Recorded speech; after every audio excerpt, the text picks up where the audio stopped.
Today I'm looking at Chris Huang's 2000 Taiwanese fantasy martial arts film. And honestly, it's one of those films that as soon as you describe it, it sounds like something you have to see. I know I felt that way.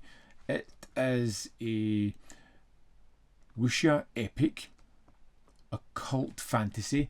It's full of martial art weirdness, swords playing, demons, flying heroes, hidden tombs, black magic, and of course, an ancient prophecy. But it's all performed with puppets. And there's something just fun about that. Yes, they're puppets, but they're also heroes and villains and warriors and mysticists. It's completely and placed completely in a sincere world as well, which just makes it all the more fun.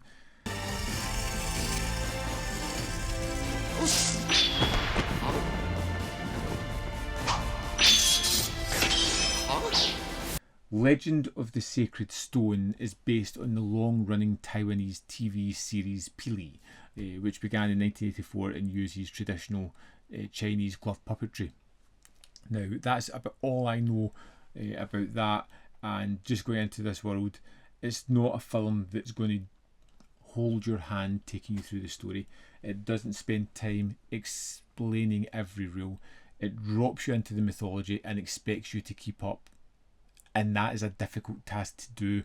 Names are flying at you. Fictions are introduced. People are making dramatic declarations. Characters are entering like they're already legends in their own story. And after a while, that becomes part of the appeal. It feels like opening a random volume of huge fantasy saga and immediately being pulled into the middle of something bigger than the film itself. You can tell that there's a grander scope or story going on here. This world existed before I arrived. It's going to exist long after I left, and I just happened to capture a small snippet of it.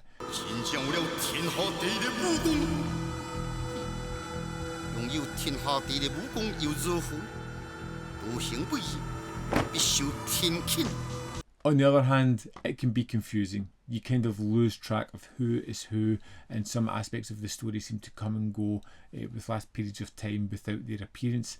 It can be disjointing. It can be an absolute barrage of information that's just tough to keep track of. But the puppetry is something that's really inventive and fun.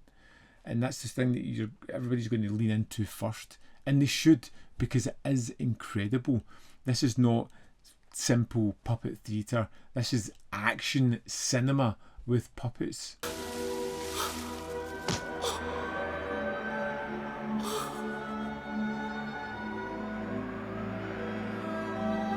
Characters, they spin and leap, they fight, they bleed, they cast spells, ride swords, and launch crazy attacks as they shout the name of that attack, and it's just fun. There are plenty of action sequences, so as the story gets muddled and I started to lose cohesion with what was happening, I knew that in the next minute or two I was going to get an incredible fight sequence. And the action is genuinely wild. I loved the sword fights. I loved the magical attacks, the flying combatants, the explosions. And the thing I loved is that the film doesn't feel like it's holding back because they're puppets. If anything, I feel like it's pushing further. There's a freedom to the choreography because the realism is off the table immediately. Whereas you don't have the typical wire-fu wuxia films where you feel it's not quite right. These are not real people, they're characters, they're puppets on a makeshift landscape. It just feels fun. It has that kind of classic chaotic energy of old martial arts films, and honestly it's just great fun more than anything.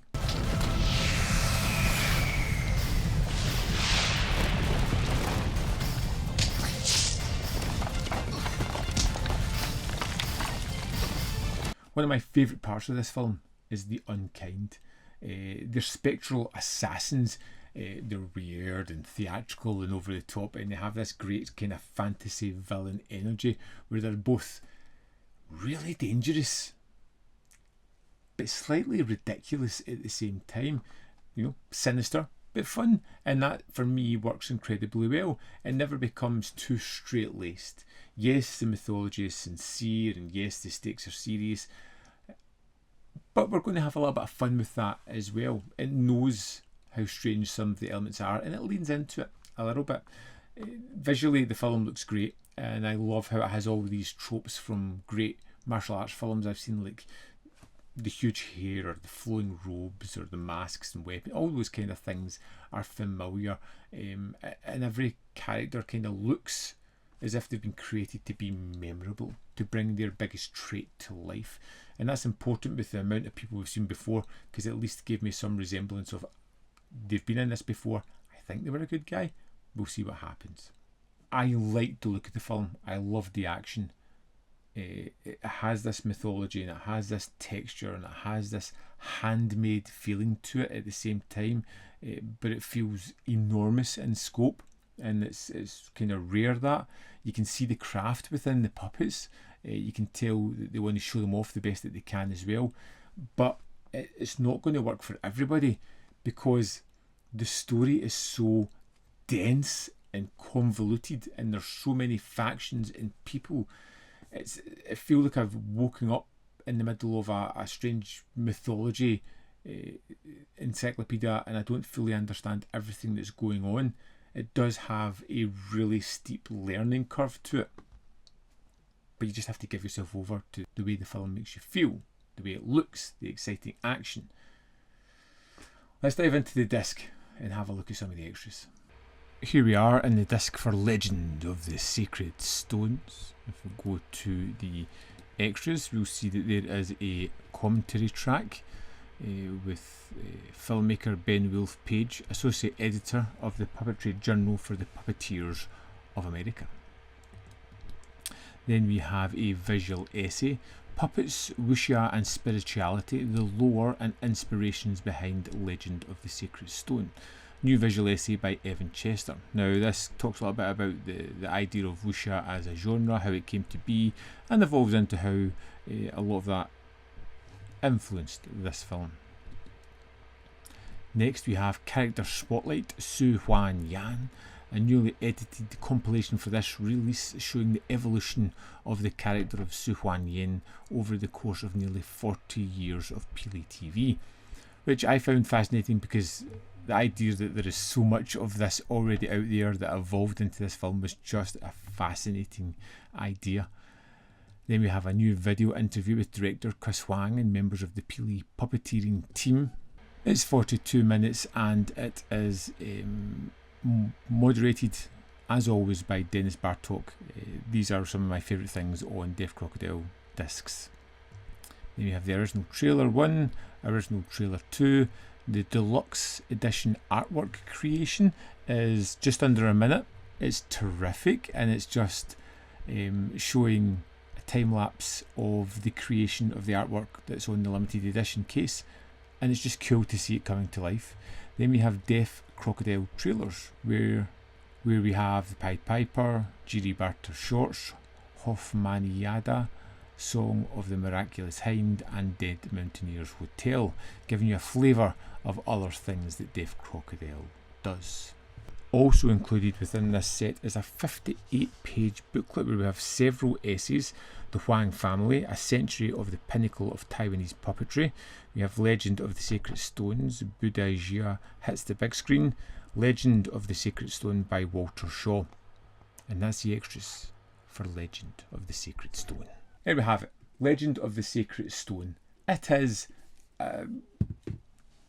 entertainingly confusing. I love the look of it, I love the fight sequences, I love that it's such a strange oddity, completely unique within the world of Asian films that I've been watching, so it gave me a fresh take on it while sticking close to all the sort of tropes of these films that I love. It's got great energy, and yes, I was confused as hell watching it, but I enjoyed spending time with the film. I'd love to know your thoughts on Legend of the Sacred Stone. Let me know in the comment box below whether you love it, hate it, or fall somewhere in the middle. As always, there's more content up here. You can see more of my stuff. In the description box below are links to Patreon, membership program, and manvfilm.com, always in which you can support me. Thanks for watching. See you next time.